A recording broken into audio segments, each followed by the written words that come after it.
Assalamualaikum warahmatullahi wabarakatuh. Di sini kami akan mempresentasikan tugas kelompok, metode penugasan kasus maksimalisasi dan minimalisasi dari mata kuliah Teknik Riset Operasional dan Optimalisasi R01.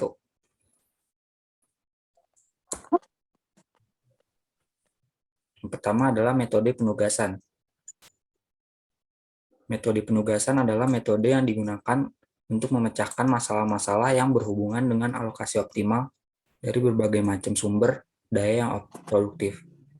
Contoh masalahnya yaitu tenaga kerja atau personalia yang mempunyai tingkat efisiensi berbeda-beda untuk pekerjaan yang berbeda-beda pula.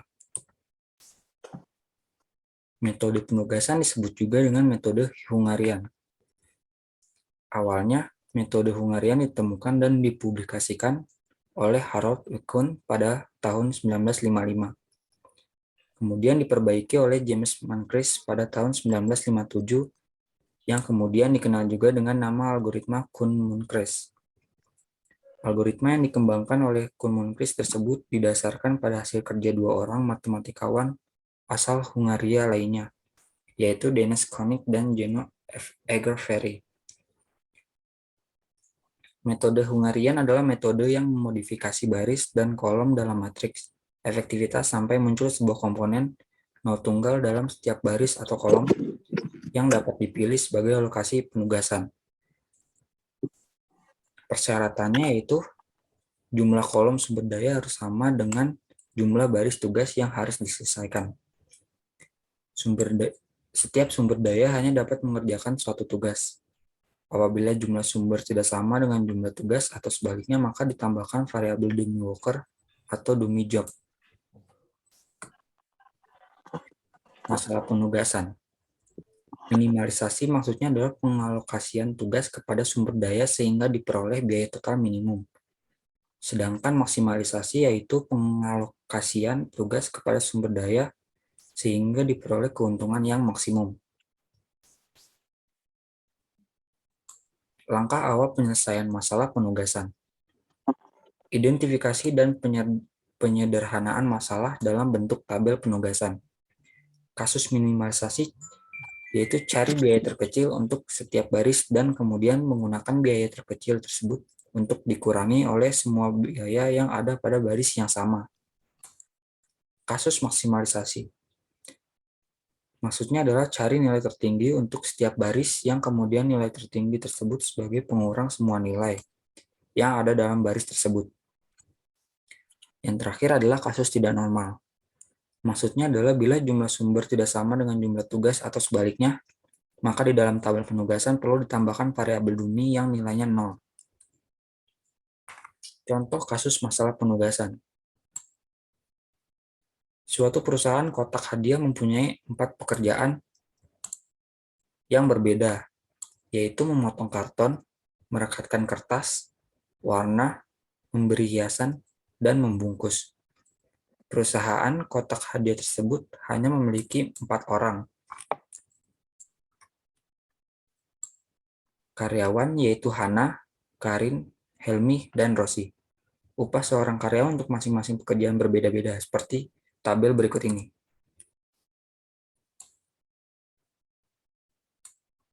Yang pertama, memotong karton. Untuk Hana diupah sebesar Rp15.000, untuk Karin 14.000, Helmi 18.000, dan Rosi 17.000. Tugas selanjutnya yaitu merekatkan kertas warna. Upahnya Hana 21.000, Karin 16.000, Helmi 18.000, dan Rosi 22.000. Tugas selanjutnya adalah memberi hiasan.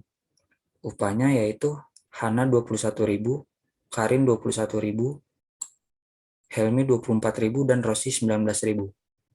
Dan tugas yang terakhir yaitu membungkus. Upah Hana sebesar 22.000, Karin 18.000, Helmi 20.000, dan Rosi 16.000. Pertanyaannya yaitu, tentukan besarnya biaya optimal yang dikeluarkan perusahaan kotak hadiah tersebut dengan kondisi satu pekerjaan hanya dikerjakan oleh satu karyawan.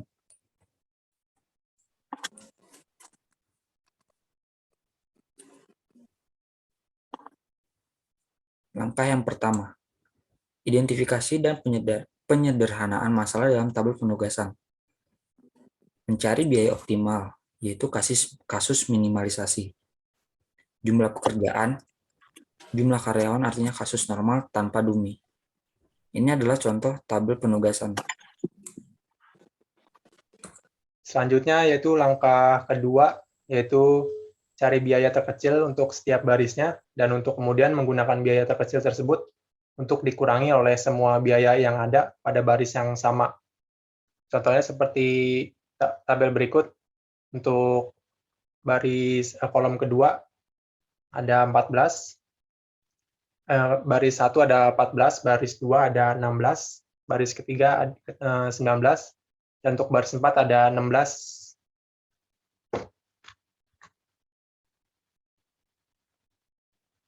Next. Apabila ditemukan 0, maka harus ditarik garis seminimum mungkin. Jika jumlah garis sama dengan jumlah baris ataupun kolom, berarti pemecahan sudah optimal. Seperti tabel berikut. Jadi, jumlah garis yang dapat ditarik hanya 2, tidak sama dengan jumlah baris ataupun kolom yang ada, yaitu ada 4, belum optimal.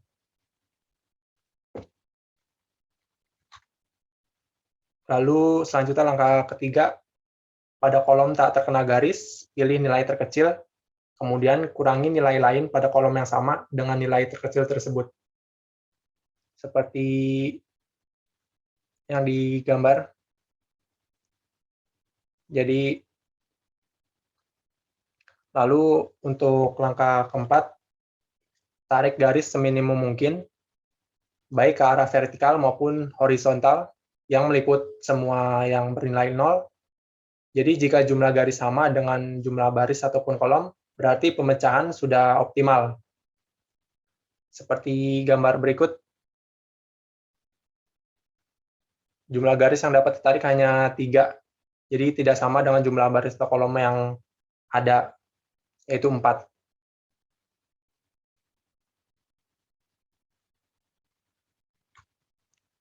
Lalu langkah kelima yaitu revisi tabel, yaitu dengan mengurangi sel-sel yang tidak terkena garis dengan nilai terkecil.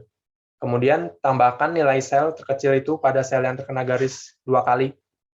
Nilai yang terkena garis 1 kali, sama dengan tetap. Seperti tabel berikut ini. Jadi 3 plus 1 sama dengan 4, dan 6 plus 1 sama dengan 7.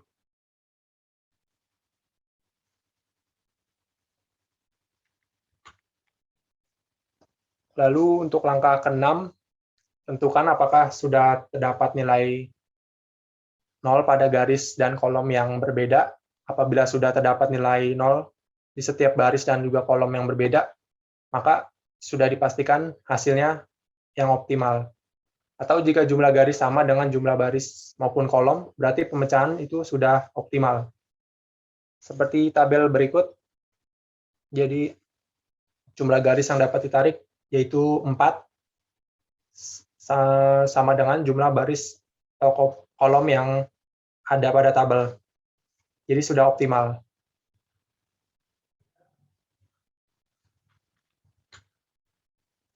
Lalu untuk hasilnya, alokasi pekerjaan untuk masing-masing karyawan yaitu sebagai berikut. Pekerjaan A, yaitu menggunting karton, dikerjakan oleh baris 2, yaitu Karin, dengan upah sebesar 14.000.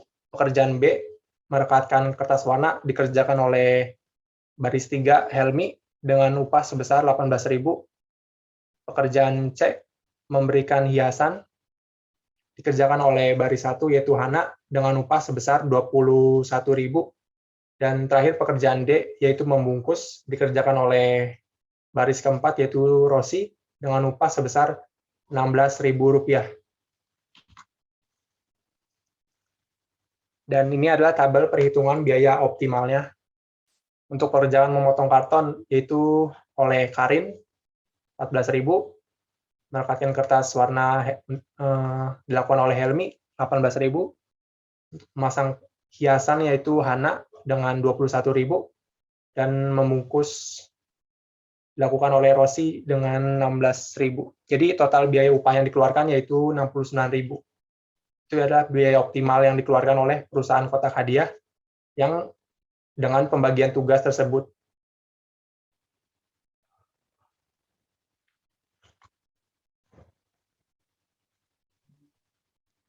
Contoh kasus kedua, masalah penugasan. Suatu perusahaan kotak hadiah mempunyai 5 lokasi penjualan untuk produknya yaitu Strawberry, Naughty, Cindy, Toko Kado Unik, dan Gramedia. Perusahaan kotak hadiah tersebut memiliki 5 orang sales promosi yang akan ditugaskan ke masing-masing lokasi tersebut berdasarkan kemampuan masing-masing sales dan kondisi pasar. Berikut ini adalah hasil penjualan yang diperkirakan akan diperoleh dengan penugasan masing-masing sales ke lokasi. Selanjutnya ada tabel penghasilan, yaitu tentang Strawberry, Naughty, Cindy, Toko Kado Unik, dan Gramedia. Dan itu ada Fitri, Dian, Miki, Amanda, Susan, dengan data sebagai berikut. Tentukan besarnya pendapatan perusahaan bila suatu lokasi hanya dijaga oleh salah satu sales. Next. Langkah pertama, identifikasi dan penyederhanaan masalah dalam tabel penugasan. Mencari pendapatan optimal, kasus maksimalisasi, jumlah lokasi, sama dengan jumlah sales, artinya kasus normal tanpa dummy. Berikut adalah tabel penugasannya. Selanjutnya, langkah kedua, cari nilai terbesar untuk setiap baris dan kemudian menggunakan nilai tersebut untuk mengurangi semua biaya yang ada pada baris yang sama. Yang pertama itu lokasi A, yang kelima itu ada 15, yang B di tabel keempat itu ada 15, yang ke C di tabel kelima itu ada 12, yang D tabel keempat ada 16, yang E di tabel kelima itu ada 17. Selanjutnya, langkah ketiga, pastikan semua baris dan kolom sudah memiliki nilai 0. Ternyata masih terdapat kolom yang belum memiliki nilai 0. Maka pada setiap kolom pilih nilai terkecil, kemudian kurangi nilai lain pada kolom yang sama dengan nilai terkecil tersebut. Seperti gambar tabel di bawah ini. Yang B itu pada kolom pertama itu ada 1. Yang D itu pada kolom kedua itu ada 1. Dan E pada kolom ketiga itu ada 3. Next-nya. Langkah keempat, tarik garis minimum mungkin balik ke arah vertikal maupun horizontal yang meliputi semua yang bernilai 0. Jika semua garis sama dengan jumlah baris atau kolom, berarti pemecahan sudah optimal. Seperti gambar tabel berikut. Jumlah garis yang dapat ditarik hanya 4. Tidak sama dengan jumlah baris atau kolom yang ada 5. Sama dengan itu belum optimal. Langkah kelima, revisi tabel, yaitu dengan mengurangi sel-sel yang tidak terkena garis dengan nilai terkecil. Kemudian tambahkan nilai sel terkecil tersebut pada sel yang terkena garis 2 kali 2x atau nilai yang tertera pada garis 1 kali sama dengan tetap. Seperti gambar tabel berikut. Yaitu di baris ketiga ada 2. Next. Langkah ke-6, tentukan apakah sudah terdapat nilai 0 pada baris dan kolom yang berbeda. Apabila sudah terdapat 0 di setiap baris dan kolom yang berbeda, maka sudah didapatkan hasil yang optimal. Atau jika jumlah garis yang sama dengan jumlah baris atau kolom, berarti pemecahannya sudah optimal. Seperti pada gambar tabel berikut.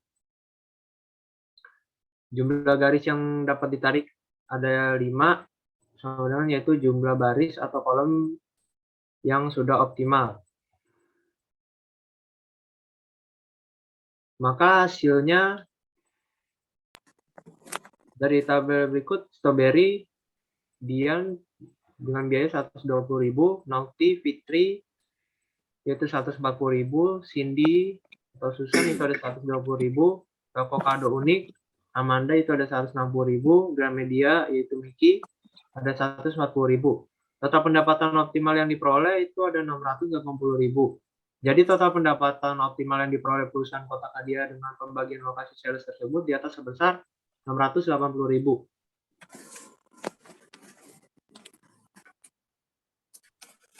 Contoh kasus 3. Seorang kepala tukang mendapat proyek sebuah rumah. Target proyek ini selesai 6 bulan.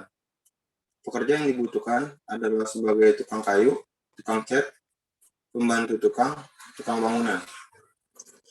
Kepala tukang kesulitan dalam memilih para pekerja karena semua pekerja kalian tidak jauh berbeda. Tarif atau permintaan ongkos satu sama lain juga tidak jauh berbeda. Dalam hal ini, kepala tukang ingin meminimalkan biaya yang keluar untuk ongkos para pekerja agar mendapatkan keuntungan yang lebih besar. Adapun para pekerja yang mengajukan diri sebagai pekerja dalam proyek tersebut, beserta ongkos yang mereka inginkan tertera dalam tabel berikut.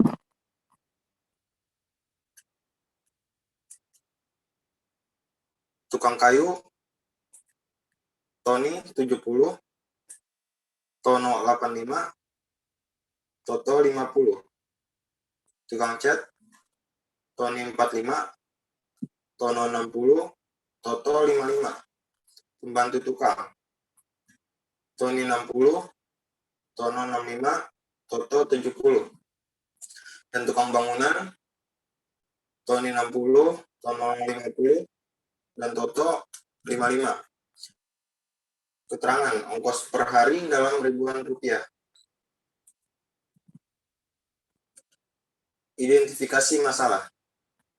Jumlah pekerjaan dengan pekerja tidak sama. Kasus tidak normal. Perlu adanya variabel dummy di kolom pekerja. Yang dicari adalah biaya optimum kasus minimalisasi.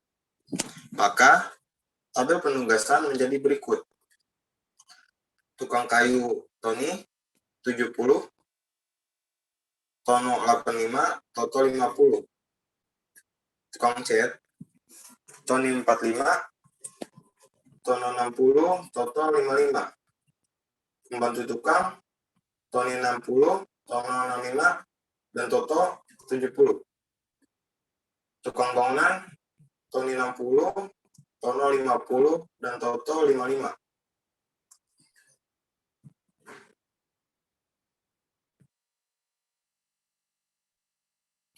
Langkah 1. Tukang kayu Tony 70, Tono 85, dan Toto 50. Tukang cat Tony 45, Tono 60, dan Toto 55. Pembantu tukang Tony 60, Tono 65, dan Toto 70. Tukang bangunan Tony 60, Tono 50, dan Toto 55. Karena di tiap baris sudah memiliki angka 0 yang berasal dari dummy, maka yang harus dicari adalah nilai terkecil pada kolom lainnya, untuk kemudian dikurangi dengan nilai lain pada kolom tersebut. Langkah 2.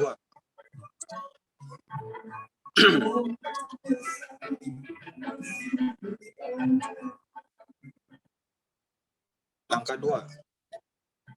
Seperti pada tabel di bawah ini, tiap baris dan kolom sudah memiliki nilai 0. Jumlah garis yang ditarik sama dengan jumlah baris dan kolom, atau sama dengan optimal.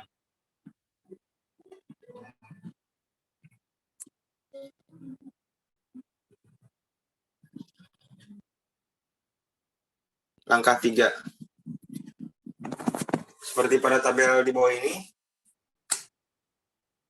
alokasi pekerjaan, Toto sebagai tukang kayu, Tony sebagai tukang cat, Dami sebagai pembantu tukang, Tono sebagai tukang bangunan. Total biaya yang dikeluarkan. Tukang kayu, Toto, ongkos 50. Tukang cat Tony dengan ongkos 45. Pembantu tukang, Dami 0. Tukang bangunan, Tono 50. Jadi total ongkos pekerja adalah 145. Total ongkos pekerja yang harus dikeluarkan kepala tukang sebesar 145 dan pekerjaan pembantu tukang ditugaskan kepada dummy, diasumsikan tidak ada yang mengerjakan. Fungsi variabel dummy. Dummy ada untuk menyeimbangkan antara banyaknya tugas dengan banyaknya penerima tugas. Apabila penerima tugas mendapatkan pekerjaan dummy, berarti diasumsikan bahwa penerima tugas tersebut menganggur. Apabila tugas tersebut diberikan kepada dummy, diasumsikan pekerjaan itu tidak ada yang mengerjakan. Oke, saya rasa cukup sekian dari kelompok kami. Kurang lebihnya mohon maaf.